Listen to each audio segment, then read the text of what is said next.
The movie starts with Mike and his two friends exploring Burned Factory with a strange device. It is some sort of electromagnetic sensor that reacts to different energy levels. Suddenly, strange things start to happen around them, and the sensor goes off. As they try to run away, they get stopped by an invisible force. Mike's glasses shatter, wounding his eyes, and two of his friends get dragged away, leaving him alone, calling for his friends, but to no avail. Movie then skips to a guy named Brian speaking to some virtually generated girl using his VR headset. He talks to her as he knew her, and he seems sad and apologetic. This lasts until his device malfunctions and the girl disappears. After that, he gets on his scooter and drives to work. Upon arrival, he meets his colleague, Alice. The two have a quick chat in the elevator, and then we meet the third of the bunch, a guy named Sysop. He teases them by saying they came out of elevator together, so they must have a romance. We learn that all three of them are tech programmers working for ITT. In the next scene, the two approach Brian as he's trying to fix his VR headset. They invite him to a bar for a couple of drinks, but he refuses as he's busy. He says that he needs to try his device in an open space. Alice then suggests the old building to which she likes to go running, to get the adrenaline boost. We learn that nobody goes there since an electrician got electrocuted and died. And later, a janitor was found with his eyes popped out of his head. Later, Brian went to said place to test his modified equipment. Although the place looked creepy, he didn't seem to care and quickly got to enjoy his virtual girlfriend. The fun didn't last long as he realized how pathetic and lonely he is. All of a sudden, he started hearing distorted screams and decided to go and investigate where the sound was coming from. After exploring deeper into the building, he stumbled across old storage room in which he found the blueprints of a strange device. Shortly after he found out the creation that we've seen at the beginning of the movie, he switched it on and the machine started detecting something which made the room start shaking and the lights flick. There was also a shadow moving behind Brian's back, scaring him. The action then jumps to the other two friends talking in a bar. We learn that Brian's girlfriend died in a tragic car accident and he blames himself for it. They are joined by him and he tells them about the device and what happened inside that building. He also shows them an old article about two people mysteriously dying in an old factory. Meanwhile, in the building where the ghost detector was found, a maintenance worker gets killed by an unknown force. The next day, Brian wakes up thinking about his girlfriend and decides to take the device to the place where she died in hopes of connecting with her. Unfortunately, the detector doesn't register anything, which saddens him. He then goes home where he finds Alice waiting for him.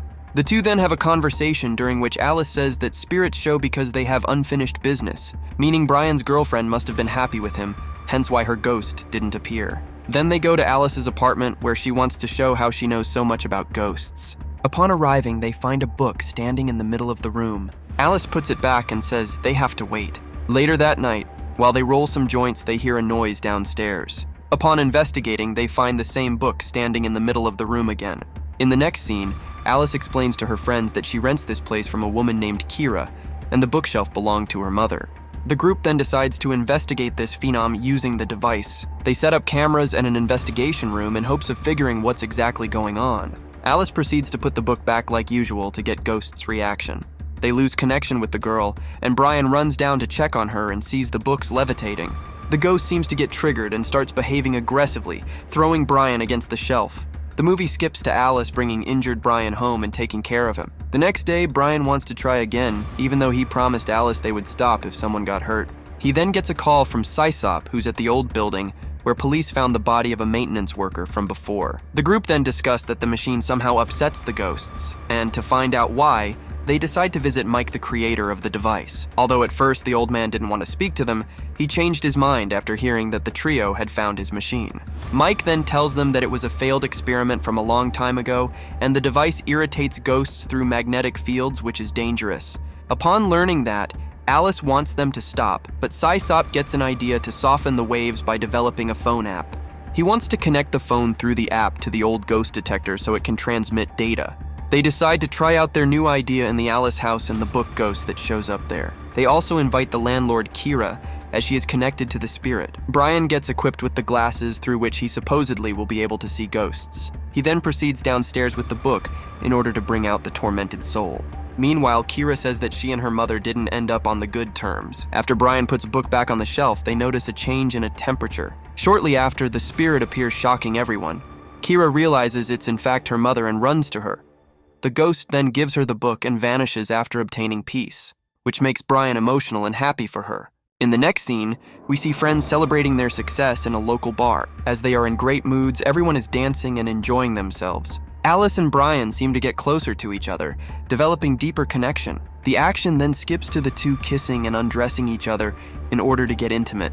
The next morning, Alice wakes up and they go to work together. Upon arriving, Sysop declares that his app is almost ready, and they will be able to see ghosts on their phones, which after publishing is going to make them rich. Brian agrees to test the app in the old burned factory in which 53 people has lost their lives. Alice is concerned about the system failing and the ghosts attacking them, but Sysop keeps being stubborn. After an argument, the girl decides to quit the project and leaves. Sysop then sets up a signal through antennas which seems to trigger all ghosts in the area. Without knowing what happened, Alice goes for her usual run through the old building. Suddenly, she hears a drill go off in the distance and decides to investigate. Upon going downstairs, she realizes her friend's app is live and gets disturbed. Using the app, she explores deeper into the building until suddenly she spots the spirit which, triggered by the signal, attacks her. The ghost then grabs the drill and attacks her, drilling into her arm while she screams in pain. She somehow jumps back and manages to escape. Meanwhile, Brian and Sysop go to the burned factory to try the finished version of the app. Alice, worried about her friends, goes to the Mike's house to confront him about his invention. She realizes he left the machine in the basement on purpose, hoping that somebody finds it, and continues his research. Apparently, Mike's parents and his sister died in that old factory fire, and he wanted to see them again. Mike then says that antennas disturb the signal and annoy ghosts, which means the girl's friends are in grave danger. Alice tries calling them, but to no avail. At the burned factory, Sysop tells Brian that in case something goes wrong, all the data will automatically get uploaded online. Brian then puts on modified VR glasses on, and they begin their testing. Although not much is happening at first, suddenly they get startled and Brian damages the glasses. At the same time, Mike and Alice arrive at the spot. The girl says that she has to shut down the antennas, otherwise the ghosts will kill them all.